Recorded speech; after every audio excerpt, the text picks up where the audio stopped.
Behind you is the final section of the exhibition, silver resplendent in flowing light. Our founders have amassed a significant collection of silverware and jewelry. On the left side of the display case, you'll find jewelry from various foreign cultures. We've arranged these pieces in a tiered manner to showcase their diverse origins. While there is a lot of text here, each piece is deeply connected to the geography, culture, religion, and trade of its region. For example, in spaces 1 and 2, you'll see items from India and Bhutan. The animal-headed bracelet in this section features the Makara motif mentioned earlier, a creature with an elephant's trunk and a crocodile's mouth, serving as the mount for Hindu deities.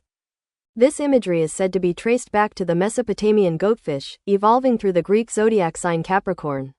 Another piece, resembling a dragonhead biting a pearl, is a classic Cartier design. This type of bracelet, with an animal head and a central terminal, is believed to originate from the Middle East.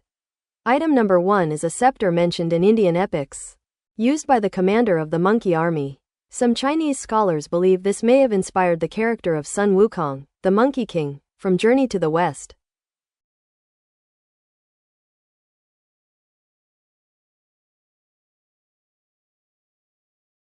Items 8, 9, and 10 are from Indonesia, often called the Land of 10,000 Islands. Each island has its own indigenous culture, typically rooted in nature or ancestor worship, with unique customs. Item 9 comes from a matriarchal society that practices Islam, a rare example where men are required to move into the woman's household after marriage. This bracelet was worn by brides. Item 8 was worn by noble couples as a symbol of status. Item 10 features bells, as Indonesian culture values male bravery and female fertility. The bells symbolize fertility and are often used in celebratory dances. Items 3 and 4 are from Afghanistan. While Afghanistan today may be associated with turmoil, its geographical location is historically significant, often referred to as the crossroads of Asia and the heart of Asia. Afghanistan is home to many feline species. And item 3 depicts a snow leopard. Item 4 reflects Islamic cultural influences, featuring a pair of bracelets inspired by the constellation Andromeda, representing Islamic interpretations of the cosmos. Items 11 to 19 come from 5 North African countries. Unlike other African nations often perceived as impoverished, North Africa's proximity to Europe and its trade and Islamic cultural influences have shaped its distinct identity. Item 11 represents the 5 pillars of Islam and 5 spheres of influence. For more details, you can refer to the corresponding descriptions using the codes.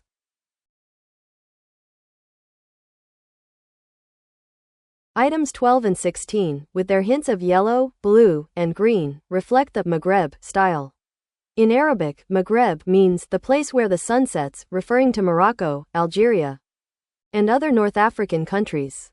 Item 13 is a defensive weapon worn by women, while item 15 was worn by courtesans, and its design was influenced by French colonial art.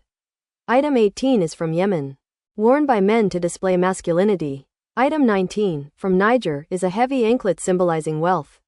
Item 17 is a protective amulet from Libya, commonly worn by women and children. Similar customs exist in China and other cultures. Item 20 is from Turkmenistan, a Central Asian country that reveres the color white, often seen in its architecture and vehicles. The region is known for its carnelian gemstones, which are believed to ward off evil and prevent miscarriages when worn by women. Finally, item 21 is from Sri Lanka. Often called the teardrop of India. Known as Ceylon before the 15th century, Sri Lanka was a hub for sailors even before the age of exploration. During the Kandyan period, 15th–19th centuries, Kandyan jewelry became famous, though it was reserved for royalty and passed down to daughters, not commoners. Influenced by Indian culture, these pieces often feature Hindu elements. Next to these are silver boxes from various countries and eras, each accompanied by a QR code for you to explore further. If needed, remember to skip the ads.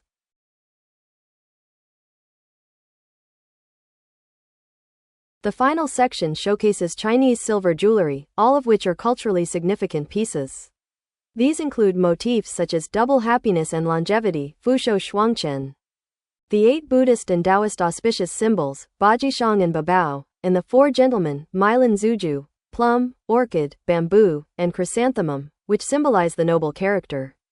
Other designs feature squirrels, grapes, and pomegranates, representing fertility and abundance. Silver bracelets have been popular in China since the Han Dynasty, continuing through the Qing Dynasty and into the Republican era. Let me highlight item number 2, a gilded sheephead silver bracelet. This design originates from a 12th century Italian civilization.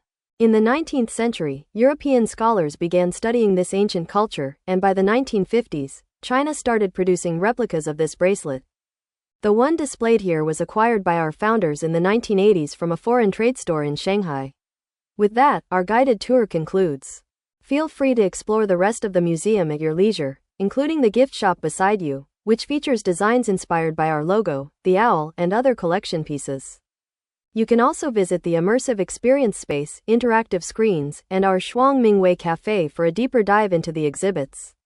Once again, thank you for visiting the Guyue Museum.